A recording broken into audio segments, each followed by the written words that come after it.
പറയുക സ്മെല്ലാണ്, ദുർഗന്ധമാണ്, അടുക്കാൻ പറ്റത്തില്ല, പുറത്തേക്ക് ഇറങ്ങാൻ പറ്റത്തില്ല. ഓ, എനിക്കറിയത്തില്ല ഇന്ന് രാത്രി ആരൊക്കെയോ ഈ വാച്ച് ചെയ്യുന്നവരോ, ചിലപ്പോൾ ഒരു പക്ഷേ ഇത് കഴിഞ്ഞ് വാച്ച് ചെയ്യുന്നവരുണ്ട്.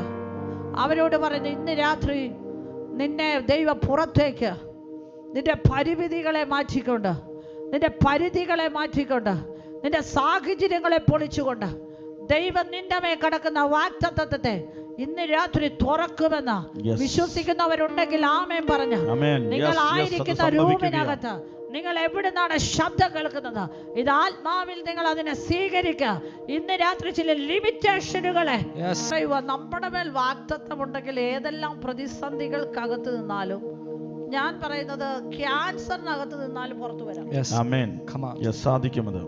പക്ഷെ നമ്മുടെ മേൽ ദൈവത്തിന്റെ മഹത്വം വെളിപ്പെടുകൾ നമ്മൾ ഇതിനകത്തൂടെ എല്ലാം വന്നാലേ പറ്റത്തുള്ളൂ.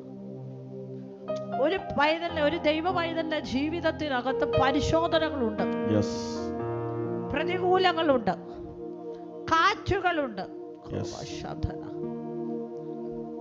പക്ഷെ ഇതെല്ലാം വന്നാലേ ദൈവത്തിന്റെ ഗ്ലോറി നമ്മുടെ മേൽ വെളിപ്പെടുത്തുള്ളൂ. പരിശുദ്ധാത്മാ പറയുന്നു 2026 മേൽ പരിമിതികളെ പൊളിക്കുന്ന ദൈവമഹത്വം നമ്മുടെ മേൽ വെളിപ്പെടാൻ പോകും. പരിമിതികളെ, എല്ലാ പരിധികളെ, കാരണം ദൈവത്തിന് നമ്മുടെ മേൽ പദ്ധതി ഉണ്ടെങ്കിൽ കർത്താവ് അത് ചെയ്യും. പക്ഷെ ചില പ്രയാസങ്ങൾ വരുമ്പോൾ ഓർക്കും എന്താ ഇങ്ങനെയൊക്കെ വരുന്നതെന്ന്. പക്ഷെ ദൈവം അറിയാതെ ഒന്നും നമ്മുടെ ജീവിതത്തിൽ സംഭവിക്കുന്നില്ല. ഹല്ലേലൂയ.